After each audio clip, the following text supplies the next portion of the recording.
of distance that it takes to stop this airplane. This is attributed to the big powerless flaps on the trailing edge of the wing.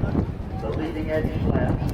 Once it touches down, you'll see the spoilers rise up on the top of the wing. And look at the last half, or the rear half of the big engines out there. You will see them fly back, closing the cascade thrust inverters. As they apply power, that applies thrust forward instead of rearward, helping to brake the aircraft even slower. So watch now. I guarantee it won't be over 1,500 feet. Very little flare.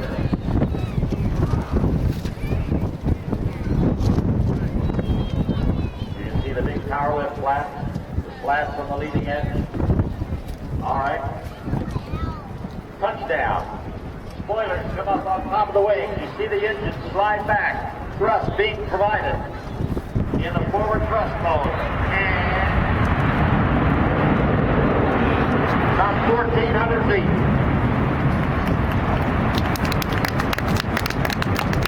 And the ability to back up.